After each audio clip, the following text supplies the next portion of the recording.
Hi guys, welcome back to the Simplicity Sisters. Today's video is going to be about minimalism and kids. I have a lot to say on this topic, and boy, is that a big category. I hope you're ready, and I hope I can edit this because I have a feeling I'm going to say a lot of stuff. Stay tuned to the end of this video, and I'm going to share 4 tips to help your children declutter, and I think that you're going to love them. They've really worked for me. So if you're a parent, minimalism is definitely going to help you. I can say that categorically. I think parents particularly have a lot of stuff happening. Most of us have a lot of activities, a lot of different roles that we are serving in, and most of us have a lot of stuff for ourselves and for our kids. So if you're a parent, I absolutely think that minimalism will benefit your family.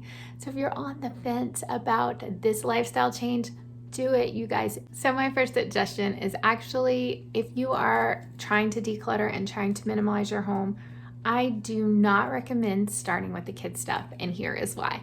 I think even though you may feel like your children's stuff is taken over the house, if you actually look, most of us, it's really our stuff that is the problem. I know that sounds crazy, but in my experience, most people have a lot of stuff for their kids, but beneath the surface, they have way more unused stuff for themselves and for the different rooms in their home. So for me, I don't suggest starting with the kids stuff. I suggest starting with the kitchen. I will link to the video about minimalism magic with the kitchen edition because I think that starting in your kitchen is going to give you the quickest benefit and is going to be the best start that you can possibly make towards your goal as a new minimalist. So after you have minimalized your kitchen and given yourself a fresh start in the heart of your home, move towards some of the other categories of your home and work towards keeping them clean, keeping them clear, giving yourself space to breathe, giving your family space to live, and you're going to start to see the benefits of that. At that point, I would recommend trying to move the kids' toys back into their rooms if they have started to take over other rooms in your home. I know a lot of people, your kids are part of your family, so, they can play, of course. We don't have that many rooms in our house, but I let my kids play all over the house. I let them drag their toys all over the house. But once I really started to realize how little space we had, when our kids were little, I decided they're not going to store their toys in the living room. We can bring them out every day.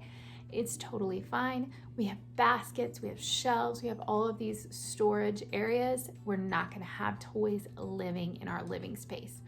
We're going to just have our living space for actual activities.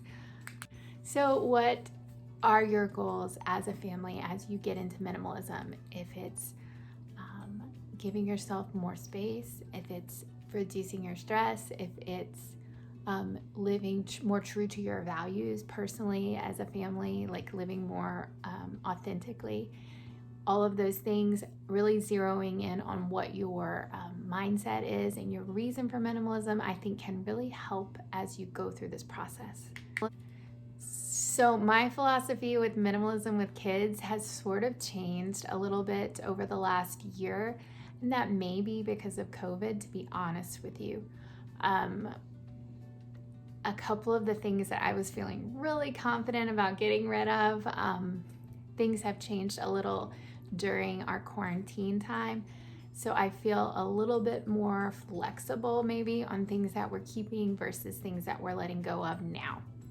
But my general philosophy about minimalism is that kids are not kids for that long, and I do not need them to be minimalist as children.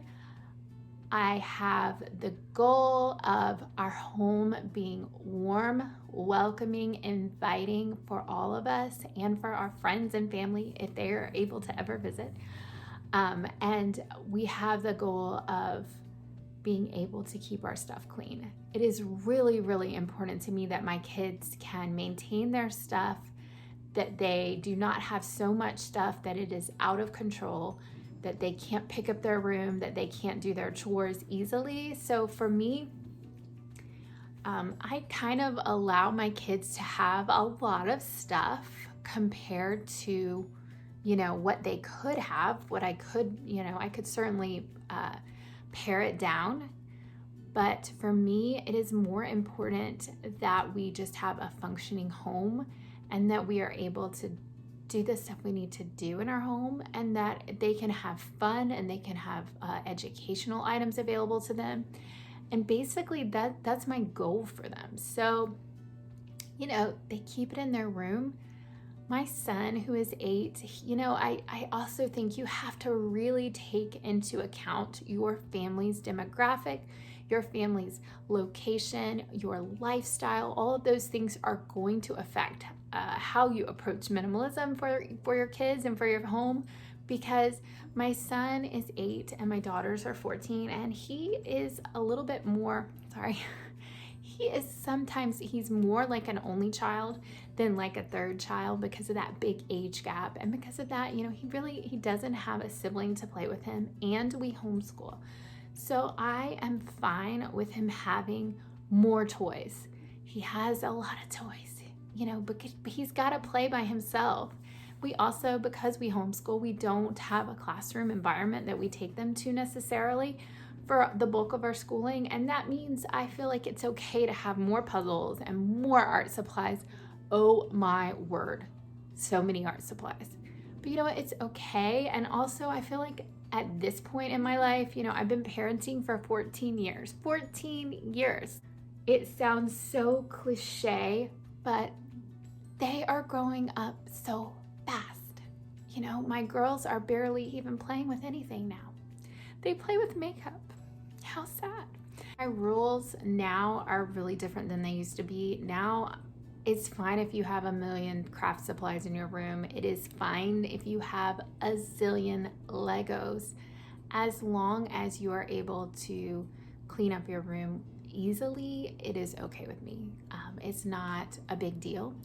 And I think part of that is that I'm like, I see the light at the end of the tunnel when it comes to parenting younger children. My youngest is now 8, and I'm like, oh my goodness, the years are just slipping by.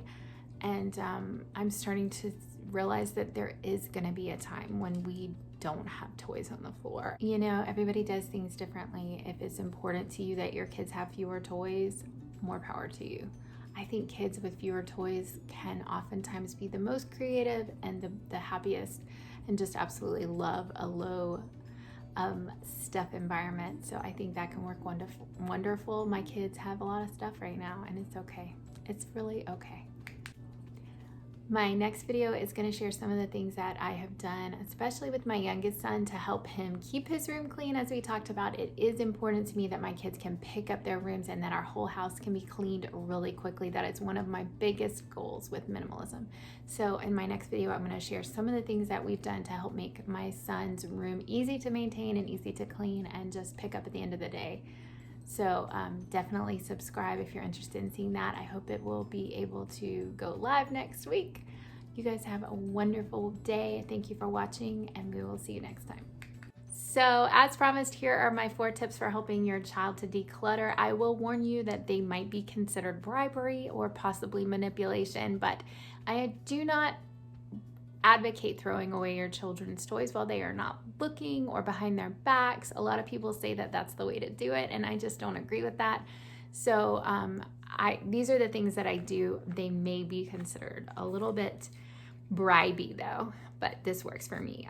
We have 4 ways. The first one is I will pay you for the task of helping me clean your room. And the caveat is you have to have a great attitude. You have to be flexible. You have to be aware and understand and work with me. We are going to get rid of X amount of items. This is going to happen. You have to do it whether you like it or not. But if you have a great attitude and work alongside me and are mature about it, you will get paid $3 or $5 or whatever you feel like is reasonable. So that is one way that I have done it.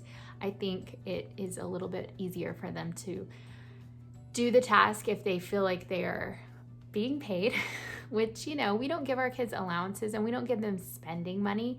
So we only pay them for like big tasks or like big jobs outside of normal chores. So this would be like something kind of extra. And of course, I don't always pay my kids to declutter their stuff, but it is something that I've done when things are difficult with my son. When I know it's going to be really difficult for him, I have done this and it works. Second thing, we're going to sell some of your stuff and we are going to put that money towards something that you would really like to have. So this works especially for younger kids.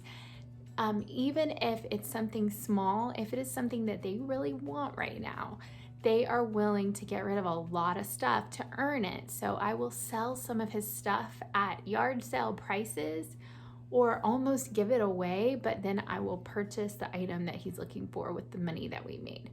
So I do that when things are, I'm like, you have outgrown this. This is so much too young for you, but you still want to hang on to it for sentimental reasons. It's not truly special. You just feel like you can't let go. That little encouragement will help him to let go of that item. The third thing is this or that. That's when you say, we're going to get rid of a lot of stuff. Be ready. And this is your opportunity to choose. Do you want to keep this or do you want to keep that? And you give them two options and you just say, what do you want to keep? So you focus on what is important to keep, not what you want to give away, because that makes them realize that they're facing a loss. Just letting him opt out of the declutter process. And basically I say, hey buddy, do you want to play a video game or something that he really wants to do? Do you want to go play at a friend's house? I know that would be really fun for you, but mommy needs to stay home and declutter your room, so you need to understand that I'm going to make some decisions for you if you choose to do the video game or the play date or whatever it is. So just understand that I'm going to get rid of some stuff. I'm not going to get rid of anything that you truly love, none of your favorites. I'm going to get rid of things that you really wouldn't miss at all.